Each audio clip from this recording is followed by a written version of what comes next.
قرب الہی عن ابی ہریرہ رضی اللہ عنہ قال النبی صلی اللہ علیہ وسلم یقول اللہ تعالی انا عند ظن عبدی وانا معه اذا ذکرنی۔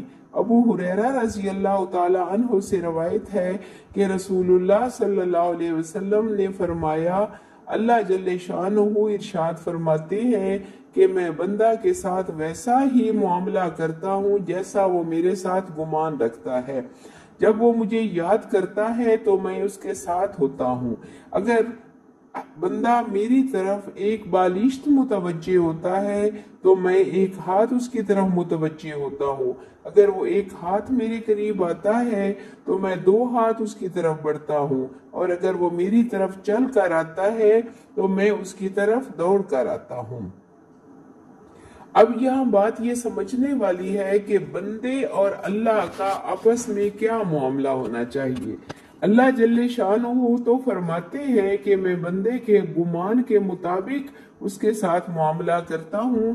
جب کوئی بندہ اللہ تعالیٰ کو کہیں بھی کسی موقع پر بھی یاد کرتا ہے تو اللہ جل شانہ اس کے ساتھ ہو جاتے ہیں، اور بندہ جس درجہ میں اللہ کے قریب ہونے کی کوشش کرتا ہے، اس بندے کی کوشش اور عمل سے زیادہ اللہ جل شانہ اس کی طرف توجہ فرماتے ہیں۔ قریب ہونے اور دوڑ کر چلنے کا یہی مطلب ہے۔ اب ہر شخص کو اختیار ہے کہ جس قدر اللہ کی رحمت اور کرم اپنی طرف متوجہ کرنا چاہے، اتنا ہی وہ اللہ کے قریب ہوتا چلا جائے گا۔ اللہ جل شانہ نے قرآن پاک میں فرمایا، وَإِذَا سَأَلَكَ عِبَادِي عَنِّي فَإِنِّي قَرِيبٌ۔ جب میرے بندے میرے بارے میں پوچھیں تو انہیں بتا دے کہ میں قریب ہوں۔ اجیب دعوت الداعی اذا دعانی، میں پکارنے والے کی پکار کو سنتا ہوں جب وہ مجھے پکارتا ہے۔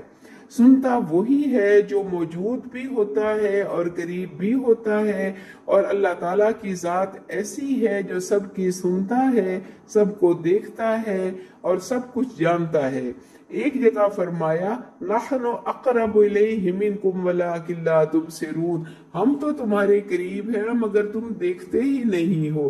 قرآن پاک میں ایک اور جگہ فرمایا، نحن اقرب الیہ من حبل الورید، ہم تو انسان کی شاہ رگ سے بھی زیادہ قریب ہیں۔ بندے کی اللہ جل شانہ سے کوئی دوری نہیں، وہ اللہ بہت قریب ہے۔ ہمیں اللہ جل شانہ کے قرب کی ٹھنڈک اس لیے محسوس نہیں ہوتی کہ ہم نے کبھی اس کے قریب ہونے کی کوشش ہی نہیں کی، ہمیں اس کو پانے کی خواہش ہی نہیں ہے۔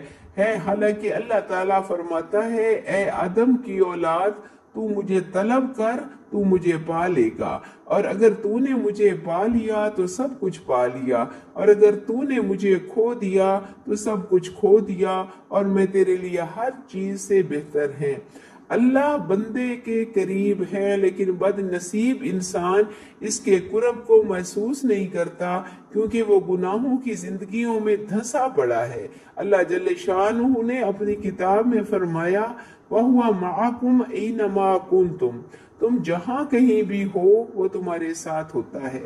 دنیا کا کوئی گوشہ ایسا نہیں جہاں اللہ جل شانہ موجود نہ ہو۔ اللہ کو ڈھونڈنے اور پانے کے لیے جنگلوں میں نہیں جانا پڑتا، جہاں اس کو طلب کرو گے وہیں اس کو پا لو گے۔ بندے اور اللہ کے درمیان جو دوریاں ہیں وہ گناہوں کی ہیں، دنیا کی محبت اور دنیا کی لذتوں کی ہیں۔ یہ ایسے پردے ہیں جو غیر محسوس طریقے سے ہماری اوپر پڑے ہوئے ہیں، نافرمانیوں کے پردے، گناہوں کے پردے، غیر اللہ کی محبت کے پردے، انہوں نے ہی ہمیں اپنے اللہ سے دور کیا ہوا ہے۔ تبھی تو اللہ تعالیٰ کا ساتھ محسوس نہیں ہوتا۔ کائنات میں اللہ کے جلوے نظر نہیں آتے۔ گناہوں کے حصار سے نکلنے کی کوشش کریں گے تو اللہ جل شانہ کے قریب آئیں گے۔ کوشش کر کے اپنے آپ کو اللہ کے قریب لے جائیں، وہ ہر جگہ موجود ہے، تم جہاں بھی رخ کرو گے ادھر ہی اللہ کو پاؤ گے۔ اتنی قدرت والے اللہ، اتنے پیار کرنے والے اللہ، اتنے قریب رہنے والے اللہ، اتنی دوستی کرنے والے، اتنا عطا کرنے والے سخی، ایک کن کے ساتھ سارا عالم چلانے والی ہستی، ہم کتنے کم عقل ہیں کہ اس کو نظر انداز کر کے عارضی لذتوں کے پیچھے پڑے ہوئے ہیں، خالق کو چھوڑ کر مخلوق کو پانے میں اپنی ساری صلاحیتیں لگا رہے ہیں۔